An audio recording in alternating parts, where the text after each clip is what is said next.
So what are the benefits of therapy? Find out on this episode of IncreMental Health Tips. Welcome to IncreMental Health Tips. My name is Jared, and as always, I'm joined by my co-host Liz.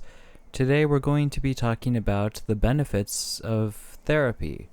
So I think we can agree, Liz, that there's a lot of misconceptions that go around about what therapy is and what it can do for you. I mean, most people think of the whole, you lay down on a couch and somebody talks about your childhood, but there's actually really important skill sets you can learn from therapy. And so therapy often serves a purpose that we don't really consider sometimes.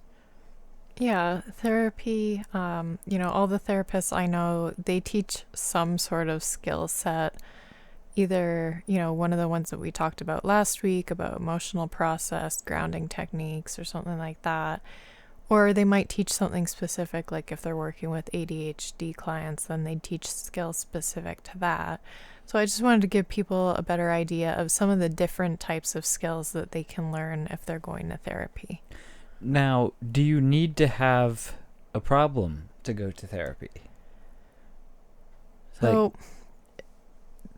it doesn't have to be a problem in the traditional sense, let's say. Someone can come to therapy just if they want help identifying their emotions, or if they're not sure about a decision that they want to make. There is a wide variety of reasons why therapy can be helpful. And there is also that difference between short-term and long-term therapy. If you're coming in for a smaller issue, you may be fine with just 2 or 3 sessions of therapy to help you deal with that issue. So give us an example of what is a specific skill set or benefit therapy can provide. Yeah, one of the common ones that I talk about with people has to do with conflict resolution.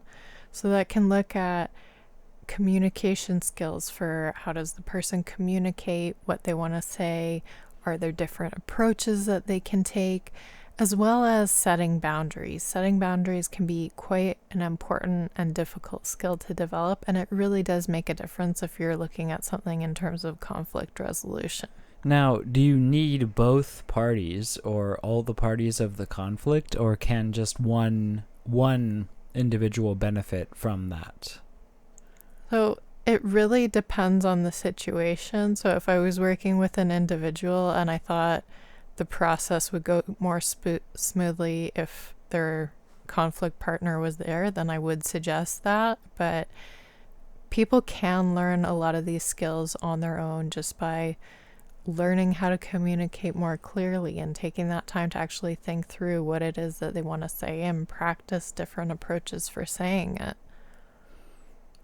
Okay, so conflict resolution? Okay, we can see that play out in a lot of relationships and marriages. But what's another skill set?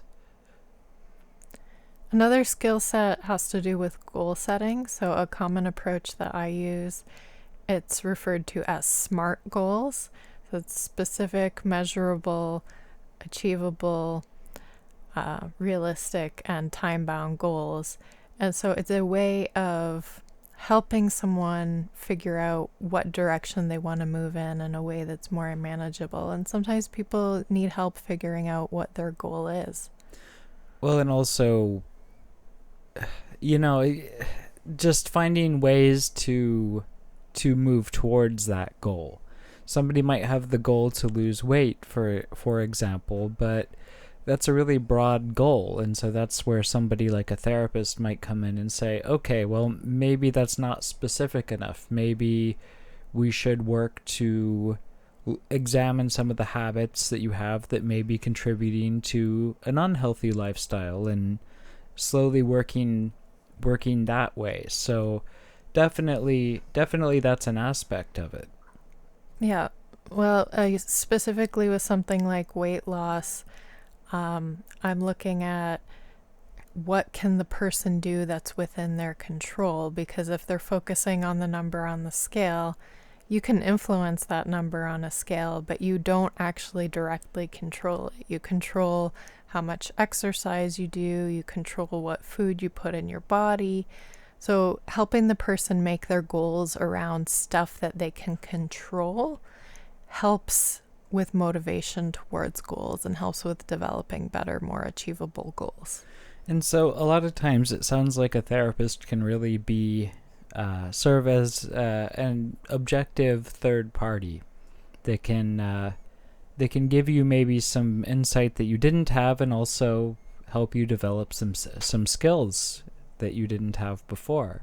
Yeah, and one of the other areas that I've worked with people on has to do with decision making. So helping talk someone through something like a pro-cons list, or think about other ways that they can come to a decision. I've talked with a few people about, they're questioning whether or not it was the right decision to break up with a partner that they were with for a while. So then I talked to them about what their values are and what is it you want out of a relationship. And very often when I'm talking to these people, it's that their values don't line up with the person that they were dating. And so they had the sense that the relationship wasn't right because they were in conflict with their values, and what they want in a relationship is something other than what they had. Or it can really also boil down to communication, where somebody is communicating something and the other is not understanding, and vice versa. I know that in grad school, I had some specific training in executive coaching, and it's very similar to helping people with decision making, but it's in the workplace setting. And what you'll often find is that communication plays a big role. How you how you approach problems, and do you consider things clearly? Do you fall into a lot of cognitive distortions? These are all important things to consider. Do you have any recommendations for anyone interested in learning more about any of these skill sets, or learning more about therapy in general?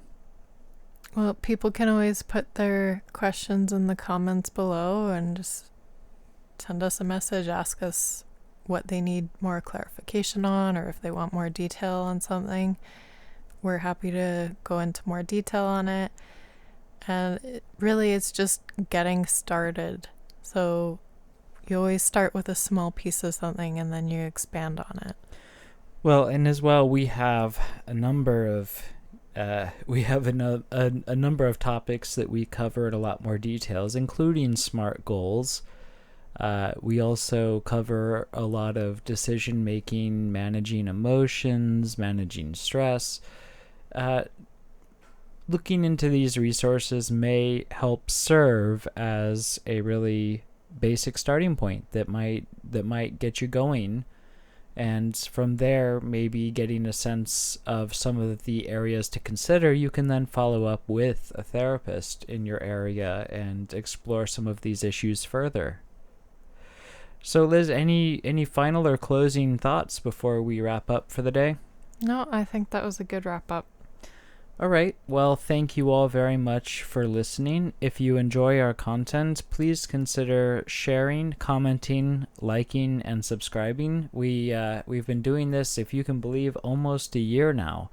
So, it's slow to grow, but we're just delighted that all of you have come along with us on this journey. And until next time, remember that even small steps can lead to big changes. We'll see you next time.